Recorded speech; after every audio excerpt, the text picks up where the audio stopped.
Humans have always been looking for a way to enjoy life without dealing with the consequences. We didn't find anything that looks like a condom in caves. Probably because cavemen were too busy running from saber-toothed cats.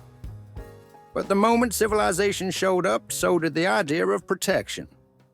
Ancient Egyptians, around 3,000 years ago, made sheath-like coverings from woven linen, sometimes reaching down to the thighs. They even dyed them in different colors, believing each shade had its own healing properties. Red, for example, was supposed to prevent heart diseases, and white was for purity. Spoiler alert, the colors didn't actually do anything. But hey, they probably made the conversation more interesting. The Romans cared about anything that could keep the empire going, including very private matters. Their version of a condom was made from goat bladder or dried animal intestine. Not for style, but because these materials were flexible and surprisingly durable. Of course, some Romans seem more interested in showing off than staying safe, because let's face it, they love saying, "We didn't just build roads and aqueducts. We engineered everything, even the private stuff." By the 15th and 16th centuries, Europe was battling terrifying sexually transmitted diseases like syphilis. Enter Gabriele Falloppio, an Italian physician. Yes, the guy who gave his name to the fallopian tubes. He suggested a linen sheath soaked in a chemical solution. He even tested it on 1,100 men and claimed that none of them got sick. This was technically the first recorded clinical trial for a protective device. Centuries before, the FDA was even a thing. By the 1800s, most condoms were still made from animal intestines. Then Charles Goodyear invented vulcanized rubber.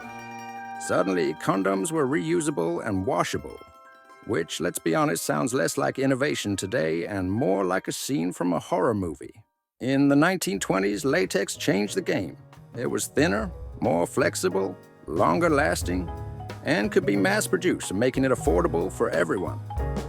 This was the turning point where condoms went from a special item for soldiers or patients to a normal product anyone could buy.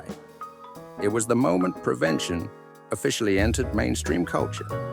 Companies realized they could market condoms like any other consumer product, with stylish packaging, catchy slogans, and even TV ads.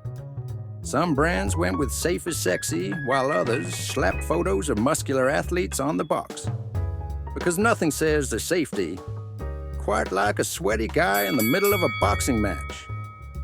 World War II boosted condom usage as armies handed them out to soldiers as part of their gear. It wasn't just about preventing disease, it was also about population control in occupied areas.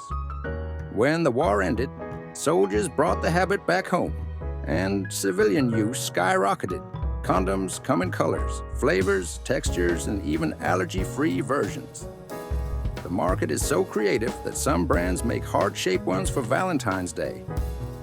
And yet, the classic transparent version still dominates sales, proving that sometimes simplicity wins. From goat bladders to ultra-thin latex, condoms have come a long way. From being a social taboo to becoming part of health education in schools. And maybe that's the real reminder here. Human progress isn't just about spaceships or the internet. Sometimes it comes in a small package that changes lives. If you're curious to know where the first ones came from, subscribe to our channel.